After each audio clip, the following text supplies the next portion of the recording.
Hello প্রিয় diploma শিক্ষার্থীরা, তোমাদের সাথে আছি আমি Zahid Hasan Sourav, engineering education private centre Mymensingh. তো ডিপ্লোমার যারা প্রথম, দ্বিতীয় এবং তৃতীয় পর্বে আছো, তোমাদের মধ্যে যাদের ফিজিক্স 1 আছে, তো আমরা এই ফিজিক্স 1 এর তোমাদের যে রচনামূলকের যে প্রমাণগুলো আসার মতো, এই রচনামূলক প্রমাণগুলো নিয়ে আমরা একটা সুপার শর্ট সাজেশন তৈরি করছি। আশা করি এইখান থেকে 10 বা 11টা রচনামূলক আমরা দিব। এই 10-11টা রচনামূলক থেকে তোমরা 100% 5টা-6টা রচনামূলক কমন পাওয়া পরীক্ষায়। তো দেখো কোন কোন রচনামূলক গুলা তোমরা ফিজিক্স 1 এর ক্ষেত্রে পড়বা। চলো দেখে আসি কোন কোন রচনামূলক গুলা ফিজিক্স 1 থেকে পড়া যায়। দেখো এক নম্বরে আমি বলছি ভেক্টর যুগের সামান্তরিক সূত্র দিয়ে লব্ধির মান ও দিক নির্ণয়। খুব খুব খুব গুরুত্বপূর্ণ একটা কোয়েশ্চেন হচ্ছে ভেক্টর যুগের সামান্তরিক সূত্র প্রতিপাদন। ঠিক আছে। 2 নম্বরে দেখো আমরা কি দিছি, প্রমাণ করো যে প্রাসের গতিপথ একটি পরাবৃত্ত। এটাও খুবই গুরুত্বপূর্ণ একটা প্রশ্ন।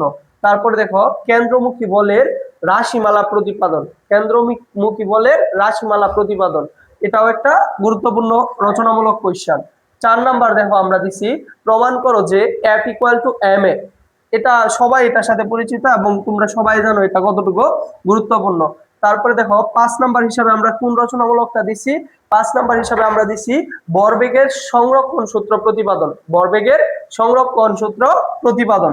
তারপরে দেখো 6 নম্বরে আমরা কি দিছি, গতিশক্তির রাশিমালা প্রতিপাদন। গতিশক্তির রাশিমালা প্রতিপাদন। আশা করি সবাই বুঝতেছো আর তোমরা নিজেরাও বুঝতে পারতেছো এই রচনামূলক গুলা কতটুকু গুরুত্বপূর্ণ। আমরা তোমাদেরকে এই যে 11টা রচনামূলক দিচ্ছি, এই 11টা রচনামূলক থেকে ইনশাল্লাহ 100% তোমরা 5টা রচনামূলক বা 6টা রচনামূলক পরীক্ষায় কমন পাবা। তো তোমরা যদি এই রচনামূলক কোয়েশ্চেনের মার্কগুলা কভার করতে পারো তাহলে দেখো অনায়াসে তোমরা 40 মার্ক পাইতেছো। ঠিক আছে। তো অতি সংক্ষিপ্ত গুলার সাথে যদি ভালো করতে পারো তোমরা ফিজিক্স 1 এ প্লাস পাবা। ঠিক আছে। তো দেখো 7 নাম্বার হিসেবে আমরা কি দিছি, দেখো প্রমাণ করো যে সরল দোলকের গতি সরল দোলন গতি। কি প্রশ্নটা দেখো আবার বলতেছি, যে প্রমাণ করো যে সরল দোলকের গতি সরল দোলন গতি। তারপরে দেখো 8 নাম্বার প্রশ্ন দিছি পতনশীল বস্তুর জন্য শক্তির নিত্যতার সূত্রের প্রমাণ। পতনশীল অর্থাৎ পরন্ত বস্তুর ক্ষেত্রে শক্তির নিত্যতা সূত্রের প্রমাণ। তারপরে দেখো 9 নম্বরে দিছি আমরা প্রমাণ করো যে একক আয়তনে স্থিতি শক্তি ½ × পীড়ন × বিকৃতি।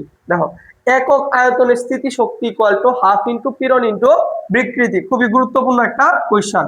10 নম্বরে দেখো আমরা কি দিছি, 10 নম্বরে আমরা দিছি তরলের পৃষ্ঠটানের রাশিমালা প্রতিপাদন। তরলের পৃষ্ঠটানের রাশিমালা প্রতিপাদন। তারপরে দেখো 11 নাম্বার, এটার সাথে তোমরা খুবই পরিচিত যে চার্লস আর বয়েলের সূত্রের যে সম্পর্ক, এই সম্পর্কটা যে প্রমাণ করো যে PV = nRT। তো আশা করি আমরা যে এই 11টা রচনামূলক দিছি, এই 11টা রচনামূলক থেকে তোমরা রচনামূলকগুলা 100% কমন পাবা। তো সবার জন্য শুভকামনা রইল এবং পরবর্তী ভিডিও পেতে আমাদের এই চ্যানেলটাকে সাবস্ক্রাইব করে রাখবা সবাই। ধন্যবাদ। আসসালামু আলাইকুম।